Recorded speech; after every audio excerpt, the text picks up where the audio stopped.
주님께서 여러분과 함께 요한이 전한 거룩한 복음입니다.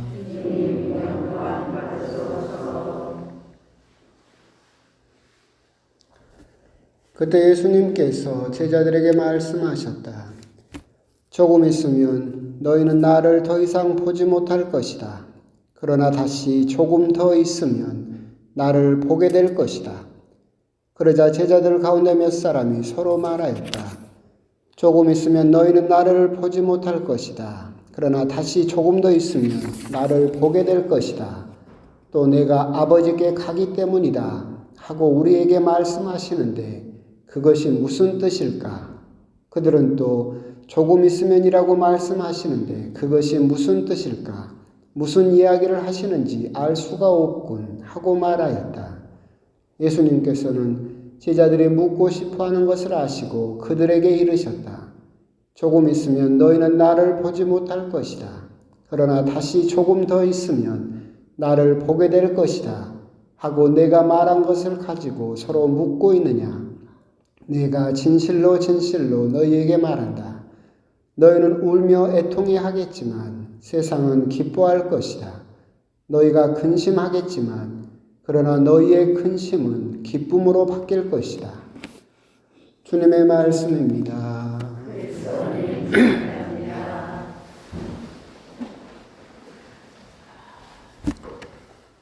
참 예수님, 부활 6주간 목요일 미사입니다.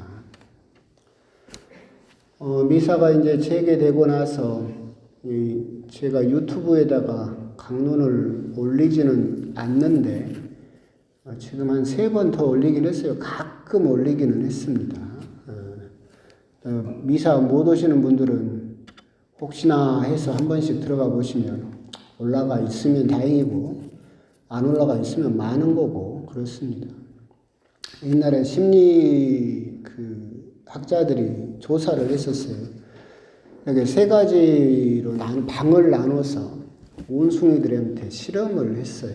실험을 했는데 첫 번째 방에 있는 원숭이에게는 이렇게 식량통이 있는데 거기에 빨간 단추가 있어요. 누르면 먹을 것이 나와요. 누르기만 하면 먹을 게 나오고. 두 번째 방은 똑같은데 이건 뭐냐면 빨간 단추가 있는데 10번 누르면 나와요. 10번 누르면. 그리고 3번째 방에 있는 원숭이는 뭐냐면 눌러도 안 나와요. 근데 가끔 나와요. 언제 나올지 모르겠어요. 굉장히 불규칙적으로 나와요. 그래갖고 실험을 해봤더니 첫 번째 원숭이는 어떻게 할 것 같아요? 누르면 나오잖아요. 그러니까 딴 데서 딴짓 하다가 자기가 배고프면 가서 눌러서 먹잖아요. 두 번째 원숭이는 힘들지만 똑같아요. 비슷해요. 몇 번 계속 누르면 나오더라. 시간을 그 단추 앞에서 보내기는 하는데 똑같아요. 딴 데 가서 뭔짓 하다가 자기 배고프면 와서 먹죠. 3번째 방의 원숭이는 어쩔 것 같아요? 빨간 단추 앞에서 떠날 수가 없어요. 왜? 언제 나올 줄 알고. 내가 저기 가서 딴짓 하는데 갑자기 툭 나와보면 어쩔 거야. 어쩔 때는 연달아 나오기도 하고 아무리 눌러도 안 나오다가 막 그러게 하니까 3번째 방의 원숭이는 그 빨간 단추 앞에서 떠날 수가 없었다. 이게 무슨 말이냐면 어떤 성과에 대한 보상을 줄 때 정기적으로 주는 것보다는 어떻게 줘라? 불규칙적으로 주라. 그러면 그 보상에 대해서 느끼는 거라든가 거기에 대한 충성도가 달라진다라고 하는 거예요. 똑같아요. 강론을 매일 똑같이 올리면 여러분 어쩔 것 같아요? 맨날 올라오더라. 충성도가 안 생겨. 그런데 불규칙적으로 올라가. 그럼 어쩔 것 같아요? 맨날 들어가 보겠지. 오늘은 올라왔나? 떠나지 못한다. 그래서 얄팍한 수로 여러분은 제 강론에 대한 충성도를 올리기 위해서 아주 불규칙적으로 올리도록 하겠습니다. 또 그게 또 무슨 말이냐면 내 마음이라는 소리예요. 내 마음이라는 소리. 내 마음이라는 소리. 오늘은 이제 예수님께서 조금 있으면이라고 말씀을 하시는데 이게 조금 있으면과 다시 조금 더 있으면 오늘 복음에서는 조금이라는 단어가 총 7번 쓰이는데 이제 이것은 앞에 조금 있으면은 예수님의 순환과 죽음, 조금 있으면 나를 보지 못하게 될 것이다. 이건 당신의 순환과 죽음. 뒤에 있는 다시 조금 더 있으면 뭐겠습니까? 부활을 이야기하신다라고 그렇게 이해를 할 수 있겠죠. 또는 다르게도 이해할 수 있습니다. 앞에 조금 더 있으면은 뭐냐면 예수님의 부활, 승천이죠. 예수님께서 승천하시면 너희들은 나를 못 보게 될 거다. 근데 다시 또 조금 더 있으면 나를 보게 될 것이다는 뭐겠어요? 재림. 그러니까 이게 이제 두 가지로 해석할 수는 있어요. 예수님의 순환과 죽음, 그래서 못 보게 되고, 다시 또 조금 있으면 예수님의 부활로 인해서 너희들은 나를 보게 될 것이다 라고 하시는 말씀으로도 이해할 수 있고, 예수님의 승천과 재림으로도 이해할 수 있을 것이다. 하지만 중요한 것은 너희들은 애통해하겠지만 세상은 기뻐할 것이고, 너희들은 근심하겠지만 그 근심이 기쁨으로 바뀌게 될 것이다. 하여튼 예수님의 부활도 그리고 예수님의 재림도 우리들이 조금 더 기다리면 우리들은 기쁨으로 가득 차게 될 것이다 라고 하는 그런 말씀을 하고 계십니다. 사실은 오늘 이 부분에서 우리들이 생각해 볼 수 있는 부분은 그거예요. 우리도 신앙생활을 하면서 예수님께서는 조금 더 있으면 이라고 우리들에게 이야기를 하시지만 우리들이 바라는 것은 뭡니까? 즉시죠, 즉시. 아닙니까? 즉시. 여러분들이 기도를 했어요. 하느님이 조금만 더 기다려라. 그럼 여러분들은 뭐라고 할 것 같습니까? 지금 해주세요. 즉시 해주세요라고 하겠죠. 그런 부분은 우리가 생각을 해볼 필요가 있을 것 같아요. 우리가 이제 어떤 사람에 대해서 이야기를 하면서 사실은 그 사람이 이야기를 할 때 우리들이 많이 이야기하는 게 IQ 이야기를 하죠. IQ. 그건 지능지수잖아요. 근데 지능지수는 대부분 기억 능력을 테스트하는 거잖아요. 여러분 IQ 좋으십니까? 자기 IQ 안 좋다고 하는 민족은 우리 민족밖에 없다고 하더라고요. 전 세계에서 제일 IQ가 높은 민족이 우리 민족이래요. 근데 우리나라는 자기 IQ가 120만 돼도 뭐라고 합니까? 머리 별로 안 좋다고 그러잖아요. 근데 전 세계에서 노벨상을 받은 사람들 평균 IQ가 120인 건 아십니까? 우리는 그렇게 머리가 좋아요. 그런데 우리 민족들은 머리가 조금 좋으려면 어느 정도는 돼야 돼요? 150은 넘어야, 너 머리 좀 좋다라고 그러지. 왜 그런지 아세요? 어렸을 때부터 아인슈타인 우유를 먹어서 그래요. 맞아요. 우리들은 아주 그냥 목표치가 누구예요? 아인슈타인이 180을 목표로 두고 살아. 그러니까 120 정도면 머리가 나쁘다고 생각을 하지. 근데 전 세계 민족 중에서 가장 머리가 IQ가 높은 게 우리 민족인데 하여튼 만족을 몰라요. 하여튼 그런 식으로 이야기를 하지만 IQ는 대부분 지능지수예요. 그리고 기억 능력을 실험하는 어떤 기준치겠죠.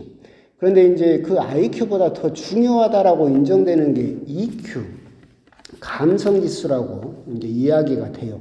감성지수는 뭐냐면 자기의 어떤 충동을 억제하고 인내해서 공감하는 능력. 그러니까 감성지수라고 해서 무슨 그 감정을 더 느끼고 뭐 성격이 부드럽고 그런 거하고는 상관없고, 이 EQ가 어떻게 해서 생겨나게 되었느냐라고 한다면 그렇게 EQ가 만들어졌어요. 심리학 이렇게 테스트를 하면서 아이들에게 4살, 5살 먹은 아이들에게 엄마랑 같이 손잡고 방으로 들어가라 해요. 그래서 아이한테 엄마가 말하죠.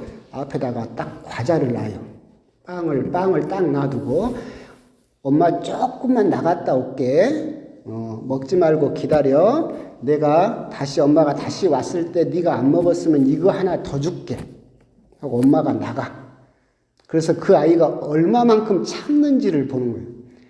그러니까 여러분 생각할 때 어떨 것 같아요? 어떤 아이는 엄마가 나가자마자 확 먹어불고, 어떤 아이는 빵을 보면 먹고 싶으니까 딴짓을 하면서 끝내 참고 이걸 이제 엄마가 올 때까지 기다리고. 그러니까 EQ는 뭐냐면 자기가 하고 싶은 그 충동을 지금 막 하고 싶어요. 근데 그걸 억제하고 더 큰 보상을 위해서 인내할 수 있느냐. 충동에 대한 억제, 또 다른 사람의 이야기를 이렇게 들어주는 그런 능력까지도 되는 거죠. 그러면서 한 20년 정도를 그 아이들을 이렇게 추적 조사를 했어요. 그러니까 IQ는 천차만별이잖아요. 머리도 좋고 막 하지만 EQ가 낮은 아이도 있을 것이고 대부분 여러분 생각하기에 IQ는 좋은데 EQ, 충동을 억제하지 못한다 그러면 그 아이는 뭐 할 것 같아요? 사기꾼. 머리는 좋아. 근데 자기 충동을 억제한다거나 다른 사람에 대한 공감 능력이 없어. 그럼 뭐예요? 범죄자가 주로 되죠. 여러분들 멀리 갈 것도 없이 TV 보면 맨날 나오잖아요. IQ는 좋은데 EQ는 낮은 사람들 모아놓은 데 있잖아. 국회의사당이라고. 응? 아니면 딴 데도 있고. 그렇게 된다라는 거죠. 근데 결국 그 아이들이 더 행복하고 더 어떻게 보면 유복한 삶을 살고 세상에서 성공하는 삶을 사는 사람들을 봤더니 대부분 다 그 EQ가 높은 사람들이더라. 여러분이 생각해도 그러잖아요. 여러분 아이들한테 내일 모레가 시험이에요. 근데 이 아이는 게임을 하고 싶어. 근데 IQ는 높고 EQ가 낮은 아이는 어떨 것 같아요? 게임을 하지. 충동을 억제를 못하니까. 그리고 시험을 앞두고 벼락치기로 시험 공부를 할 수는 있겠지. 근데 EQ가 높은 아이는 어떻게 해요? 지금 내가 게임을 하고 싶어도 그 충동을 누르고 공부를 하겠죠. 그럼 성적은 누가 더 좋을 것 같아요? EQ가 높은 애가 당연히 장기적으로 보면 훨씬 더 좋을 수밖에 없겠죠. 이 EQ 감성에 대해서 우리가 생각을 했을 때 EQ가 어떻게 생겼느냐고 물어보면 똑같아요. 아이를 놔두고 엄마가 뭐라고 해요? 조금만 있으면 엄마가 나갔다 와서 너한테 2개 더 줄게. 이건 기쁨을 주겠다는 이야기잖아요. 이게 꼭 오늘 예수님이 하신 말씀하고 비슷하지 않아요? 사실 오늘 복음도 사실은 비슷해요. 당신이 순환을 앞두고 부활을 앞두고 승천을 앞두고 이 제자들이 사투리로 안 잊혀. 믿기지가 않아. 내가 올 때까지 이놈들이 못 기다릴 것 같아. 그러니까 예수님이 계속 뭐라 하는 거예요? 이 철부지 같은 제자들한테 조금만 기다려라. 어디 가지 말고 어디 도망가지 말고 조금만 기다려. 그럼 내가 금방 또 온다. 아주 조금만 기다려라 라고 계속해서 강조하시는 것이 EQ를 그렇게 이야기하던 것과 맥락이 비슷하게 닿지 않는가라는 생각을 합니다. 그러면서 우리들도 이제 한번 생각을 해볼 필요가 있겠죠. 세상에서만 IQ와 EQ가 있는 것이 아니라 신앙에도 있겠죠. 신앙의 IQ는 뭘 것 같아요? 성경 구절을 잘 외우고 교리를 잘 이해하고 교리를 샅샅이 다 알고 외우는 사람들 그러잖아요. 이런 사람들은 신앙적인 IQ가 좋다라고 할 수 있겠죠. 그렇죠? 그럼 신앙적인 EQ가 좋은 사람은 어떨 것 같아요? 그거잖아요. 아까 여러분이 기도를 했어. 근데 하느님이 조금만 기다리래. 그럼 신앙적인 EQ가 낮은 사람 어쩔 것 같아요? 즉시 좀 들어주지. 빨리 좀 들어주지. 하고는 어떻게 해요? 에이, 기도해도 소용없네. 하느님은 조금만 기다려봐. 그랬는데 이 조금을 못 기다리는 거죠. 내가 원하는 그걸 즉시 들어줘야 된다. 자기의 어떤 충동이나 이런 것들을 억제하지 못한다. 그런 걸 따졌을 때 결국 신앙생활도 잘하는 사람은 신앙적인 IQ가 높은 사람이겠어요? 신앙적인 EQ가 높은 사람이겠어요? 당연히 EQ가 높은 사람이죠. 당장에 내 앞에 어떤 고난이 있다 하더라도 참고 인내하고 그 뒤에 찾아올 기쁨을 기다리면서 인내할 수 있는 사람과 당장 내가 성당을 다녔는데 나한테 안 좋은 일이 생겼다.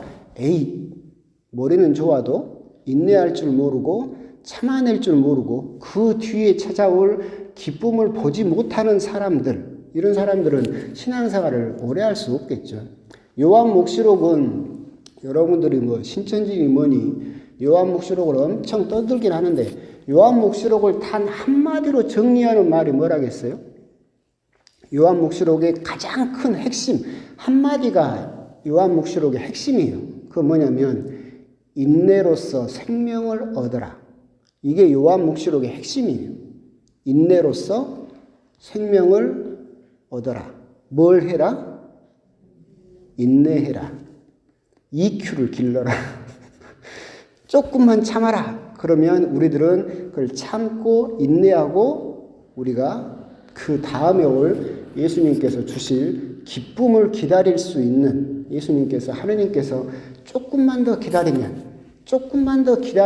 이라고 우리들에게 애타게 이야기하실 때 그것을 그 예수님의 그 말씀에 따라서 끝까지 참고 인내할 수 있는 사람, 우리가 그런 부분에 대해서 우리도 조금 생각을 해볼 필요가 있을 것 같습니다. 그래서 오늘 조금 더 있으면 끊임없이 우리들에게 안타까워서 건네시는 예수님의 그 말씀을 묵상하시면서 우리 역시도 내가 간혹 신앙적인 IQ가 좋아서 성경도 잘 외우고 성경 구절도 달달달 외우고 있고 교리도 빠삭하게 아무리 샅샅이 알고 있다 하더라도 나에게 EQ가 없다면, 그걸 참아 인내하는 그런 것들이 없다면 그것이 사실은 아무 의미도 없을 수 있다. 이제 그런 부분에 대해서는 생각을 해보실 필요가 있을 것 같습니다.